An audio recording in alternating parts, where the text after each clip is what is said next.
Hi, so this is a tutorial for the by Gourdlight cowl, and that cowl is worked with a frilly edge, and so this tutorial is going to show you how to do a frilled edge cast on. There's also going to be a kind of modified picot bind off tutorial to do a matching cast off on the other side. Apologize for my froggy voice. Okay, so this is actually the yarn that I've specified for this pattern, which is a Madeline Tosh Pashmina. And actually this is the colorway that the original sample's knit out of, which is Fire Opal. And it's a beautiful multicolor yarn from Madeline Tosh in Pashmina. So to cast on this cowl and do it in a frilly way, and you're going to need to cast on 250 stitches onto a circular needle, and you're going to be doing it using this frilled method. And I'm doing a basic long tail cast on to as the method of getting the stitches on the needle, and then doing the frills after the long tail cast on. I do that because the long tail cast on is a nice flat cast on, so you get kind of this nice little frill without a lot of lumps. But that means because you're using more yarn for this frill, because you use 4 stitches for every 5 stitches for every 2 stitches cast on, you're going to need to really make sure that you have an extra long tail for this. And so it's worth just really having an extra long tail and then snipping it at the end. So to get the stitches on the needle for the frill, essentially, first of all, let's twist this.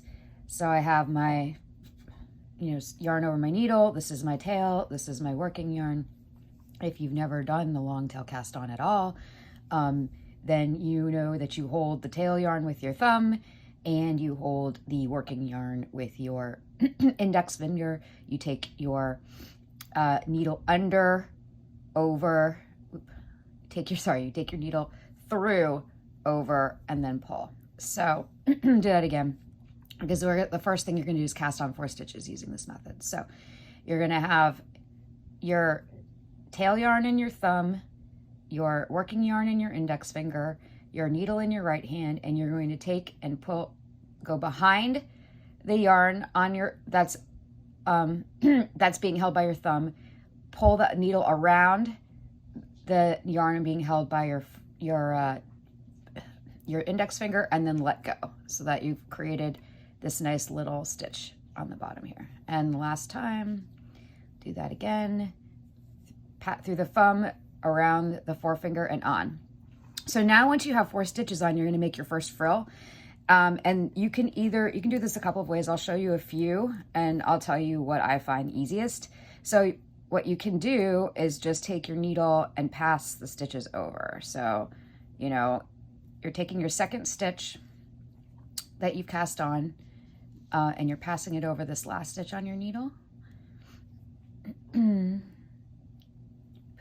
you're taking the next stitch and you're passing it over.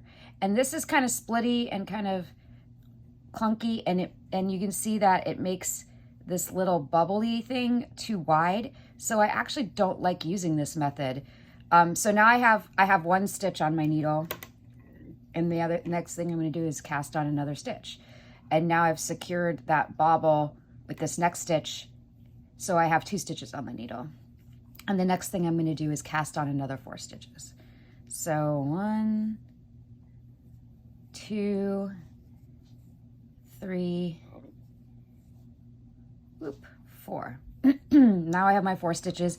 Now another way that you can do this frilled cast on is, instead of using your needle, you can use kind of like a tweezer, and you can just take the tweezer and pluck the stitches over.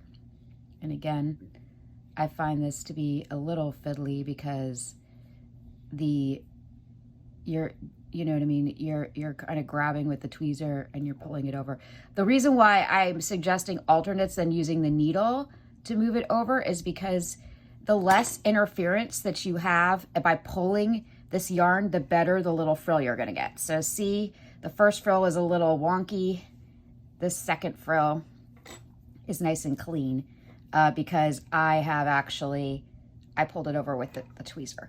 If you have fingernails long enough, that's the third method I would suggest. So let's say another 2, 3, 4 stitches on the needle.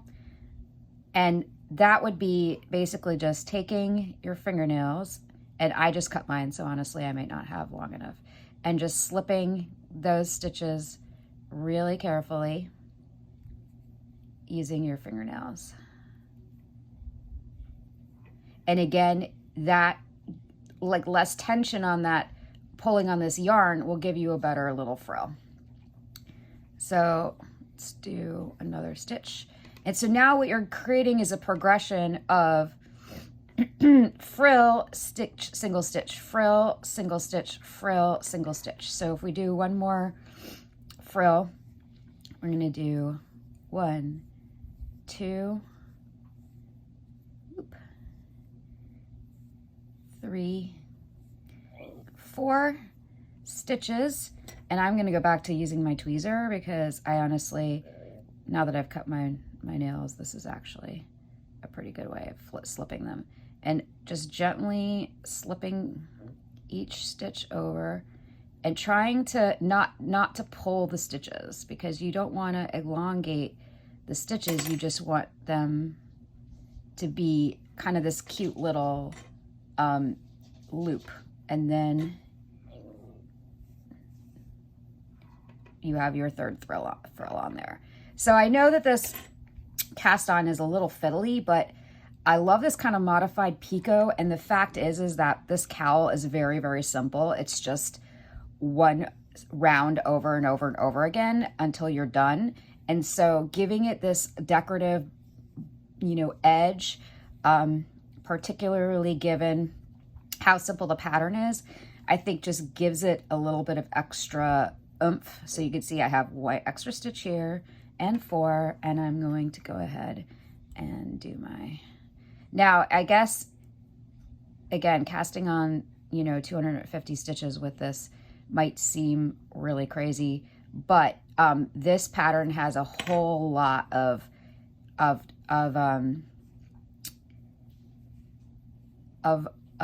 like horizontal tension. It pulls in really deeply, and so you definitely want to have a wide enough area so that when you have your buckle of your ruching, that the narrower part is wide enough to accommodate your neck comfortably, and in a way that creates a nice silhouette. And so that's why we cast on so many stitches with this. And the reason why I do this decorative edge is to kind of let that edge lay flat a little bit so that it doesn't go haywire. And what part of the reason why when you're doing a cowl like this with a wibble, that, giving you this edge will keep it from curling. And although it has kind of a raw feeling, I want the curl to be more intentional than just haphazard. So that's how this cast on works. And then, when you get all the way around, you'll just join into the round. And then when you bind off, you'll do a 2-stitch picot bind off that will kind of look very similar to this. So you'll be casting on 2 stitches, and then you'll be binding off 4 stitches and casting on 2 stitches. But I'll have another video to show you how that works. But when you join in the round, just remember, take your ending with a single stitch. Just remember when you pull that yarn out to secure that end stitch into this beginning bobble here, so that you get a nice exact edge. So if you weave that at last stitch that you've cast on into this bobble here at the very end, you'll get a nice clean join all the way around. So that's this basic small video on how to do this cast on. If there's any questions, feel free to reach out. I will do it one more time just to give everybody one last look. But, thumb, index finger, thumb, index finger, thumb, index finger, thumb, index finger, and then take your tweezer, your finger, your needle, whatever you have to work with, and pull each of these over one by one, just so that you can get this really nice thing, and then go ahead and cast one more stitch on. And there you go, that is the frilled cast on. So thanks for watching.